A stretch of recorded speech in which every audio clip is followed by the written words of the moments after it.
mes highlights, encore une vidéo POV. Les gars, on m'a lancé là, on ne peut plus m'arrêter. Je suis à fond. Faut que j'arrête, faut que je me calme. Je suis surexcitée. Que vous verrez dans le titre, hein, ne reste pas avec ce type d'homme, please.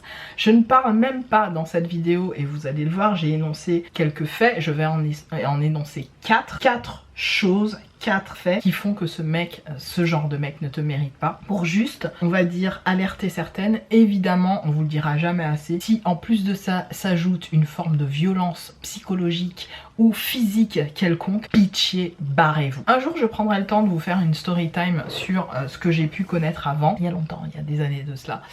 Et comment je m'en suis sortie, ce que j'ai fait, beaucoup demandé. J'ai reçu même plus que ce que je ne pensais recevoir. Et jusqu'à présent, je continue de recevoir plus que je pensais recevoir. Et j'en suis vraiment ravie. J'aimerais qu'à travers cette vidéo, je vous diffuse le plus de gratification possible, le plus de bien-être possible, le plus d'énergie positive possible. Alors ce genre de mec qui ne vous mérite pas. Je les ai listés et j'en ai... Le premier que j'ai listé, c'est celui qui fait son passé, son plaisir, son ego. C'est plus que son ego avant le confort de son ou sa partenaire. Alors ce genre de gars là, les gars, le red flag tout de suite. Tout de suite. Si un gars, je prends un exemple vraiment bateau de merde, hein, vous êtes en soirée, vous êtes pas bien, pour X ou Y raison, peu importe, vous avez vu la soeur d'une copine, vous êtes pas bien, et vous dites au gars, je veux partir, je ne suis pas bien, que vous êtes un peu dépendant de... et que les gars vous dit mais non tranquille reste machin, ne restez pas avec un gars comme ça. Prenez votre mal en patience, rentrez chez vous après, pas avec un gars comme ça. Un gars qui doit, pour moi, ce n'est que mon avis, qui vous entend être alerté ou être pas bien, il doit savoir pourquoi. S'asseoir avec vous, prendre le temps d'en discuter, limite vous prendre à part, vous dire qu'est-ce qui va pas, est-ce que tu te sens mal, est-ce que tu veux qu'on en parle, viens on en discute, ou essayer de trouver autre chose que de se dire ah mais non on est déjà là, tu restes hein, pardon. C'est des trucs que j'ai déjà vus, c'est des trucs que j'ai plus ou moins vécu, pas de cette façon-là, mais plus ou moins vécu. Je vous assure que ça, c'est des red flags plus. Ce ne sera jamais la bonne personne pour vous. Forcément, vous allez rester, hein, parce que soit vous avez des enfants, un crédit, peu importe sur le dos, ce n'est pas le bon gars. Fuyez, je vous le dis, fuyez. Partez en courant. Si le gars ne se pose pas cette question de base, c'est que ce n'est pas... Laissez ça tomber, mais vraiment. Deuxième type d'homme, celui qui vous met devant le fait accompli. Alors je vous l'avoue, moi souvent dans le couple, et on le dit assez souvent, c'est un peu moi le mec du fait que je suis trop à porter la culotte, j'en sais rien. Quoique mon mec a tendance aussi à serrer la vis quand il faut, mais la vérité c'est quoi? C'est que mon chéri est une bonne personne. Et je le sais, et je l'ai vu, et je l'ai su, je pense, dès qu'on s'est rencontrés. J'ai compris que j'avais affaire à celui que j'avais demandé à l'univers de m'envoyer.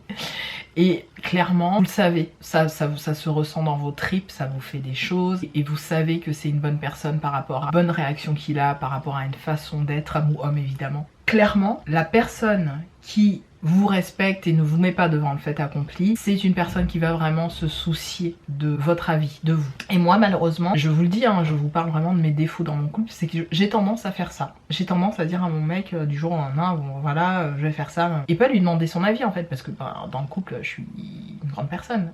Lui aussi, mais bon. Et j'ai travaillé là-dessus. Bon, après ça fait 14 ans qu'on est ensemble, donc voilà. J'ai travaillé là-dessus parce que c'est vraiment un problème que j'avais, que je pense que j'avais pris à l'un de mes parents, après analyse de moi-même avec moi-même, hein. Je suis pas allée voir un psy mais je pourrais et je devrais d'ailleurs. Je l'ai analysé parce que l'un de mes parents faisait, il était très comme ça et l'est encore, il l'est encore. Et c'est triste parce que bah, malheureusement, comme beaucoup de youtubeuses lifestyle vous expliquent, et pas que lifestyle, les youtubeuses et des psychologues peuvent vous l'expliquer très bien, c'est que on est avec les traumas de nos parents. Malheureusement, on est, et parfois on est élevé dans les traumas de nos parents. Parfois on s'élève dans les traumas de nos parents. Et c'est des histoires qui sont jamais réglées, hein, qui nous suivent. Moi sincèrement, je me suis dit Peg, faut que ça s'arrête en fait. Faut que quand tu fais un truc... Là récemment, il y a eu un truc dont je peux toujours pas vous parler, qui fait que j'ai un peu décidé comme ça. J'aurai une décision à prendre. Je ne suis pas enceinte, hein, pour toutes celles qui se disent, elles se demandent si elle va avorter ou pas. Non.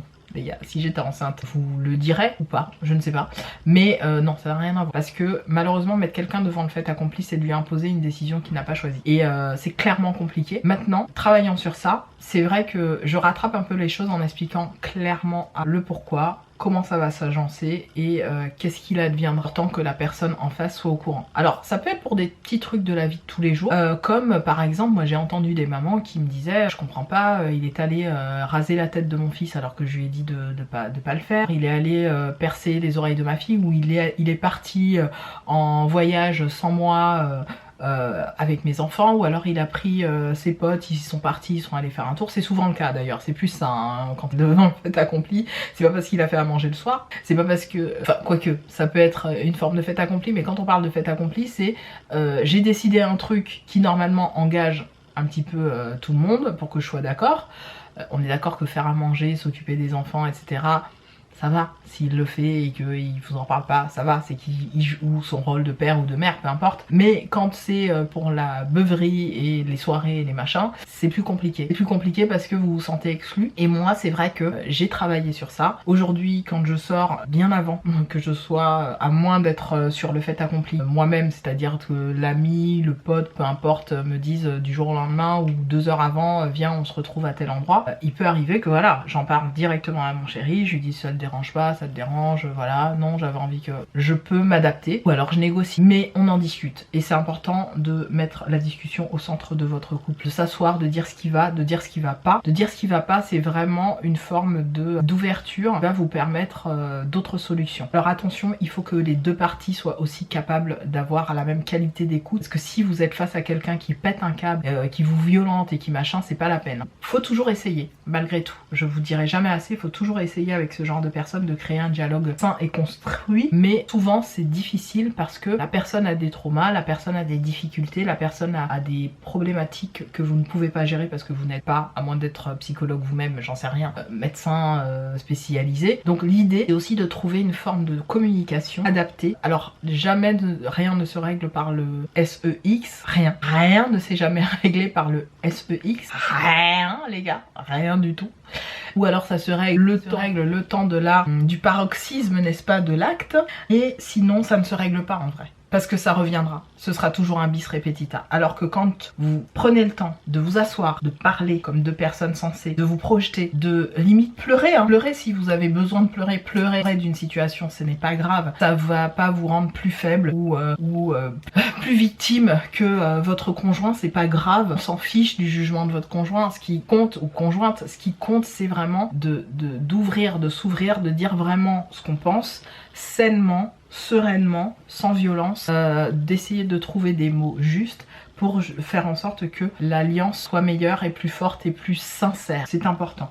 Évidemment, le troisième c'est celui qui ne te valorise jamais, qui ne vous valorise pas, qui ne vous encourage pas. J'ai eu des périodes très compliquées, je vous en ai parlé dans ma vidéo sur la dépression, je vous la remettrai ici. Bien avant mon conjoint, bien avant mon chéri, donc bien avant ces 14 ans de vie ensemble, j'ai eu des périodes très down, où je me suis beaucoup remise en question, où heureusement à l'époque j'avais encore mes parents. Je pouvais passer des heures aussi au téléphone avec par exemple ma soeur ou mon grand frère. C'est important de penser à vos frères et sœurs si vous en avez, ou à vos cousins cousines proches et bienveillantes, attention, pas les cousins cousines toxiques qui vous emmènent dans des voyages à Dubaï.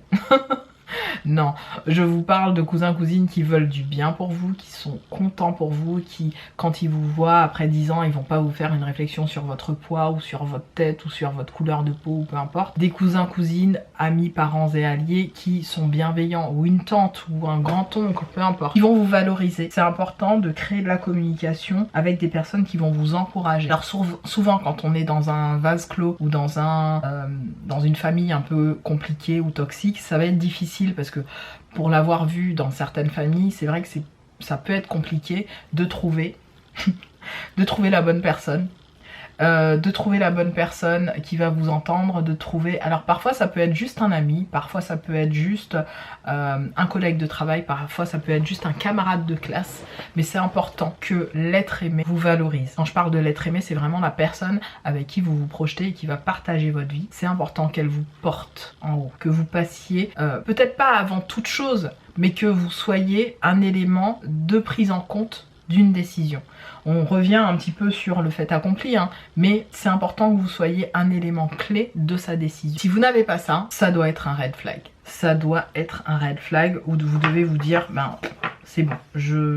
Moi je sais que très tôt dans notre relation, à moins de 6 mois, voilà, j'ai eu une preuve assez flagrante de mon conjoint actuel qui a fait que je me suis dit, ben oui, lui il a vraiment besoin que de prendre en compte ma considération et de me valoriser. Et ça, clairement, ben ça joue hein, sur votre capacité à rester avec, sur la séduction, sur plein de choses. Ça joue aussi sur vos sentiments et clairement, vous trouvez ça beau quoi. Vous vous dites, voilà, c'est vraiment une personne qui va me respecter, qui est capable, pire, de prendre l'erreur, la faute sur lui, plutôt que de vous voir vous prendre cette erreur sur vous.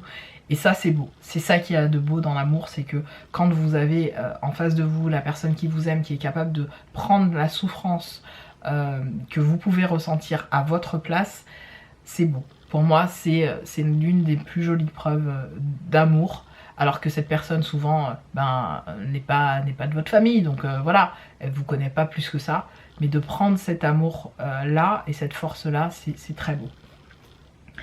Et la dernière partie qui est très importante, ça revient aussi aux deux premières, mais vous savez, quand vous êtes soulagé, le soulagement c'est quelque chose qui est hyper, le relief, de se sentir soulagé, rassuré, en confiance.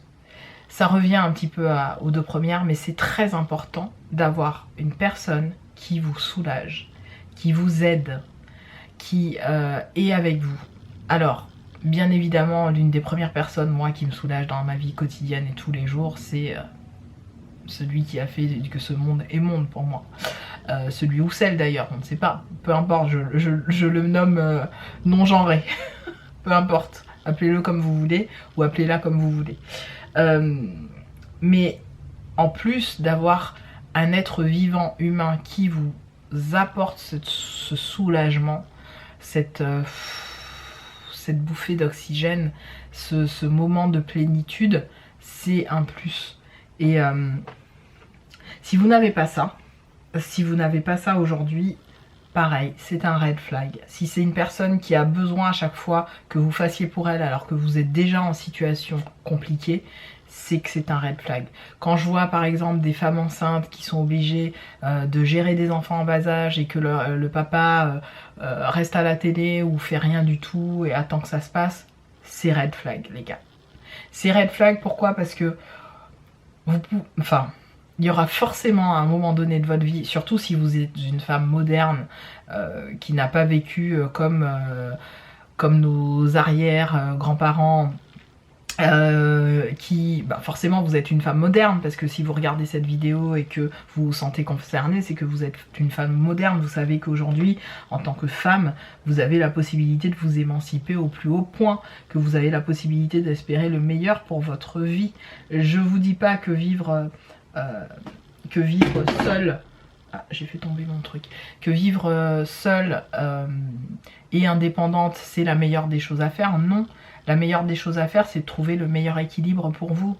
Il y a plein de femmes seules qui vivent seules toute leur vie et qui de cette façon trouvent le meilleur équilibre pour elles. Et c'est génial, c'est très bien, mais partager sa vie, c'est quand même quelque chose de beau, c'est quand même quelque chose qui est valorisant, qui est aidant, qui vous apporte plein de choses pour vous projeter, pour aimer ce que vous faites dans la vie, pour vivre comme vous l'entendez.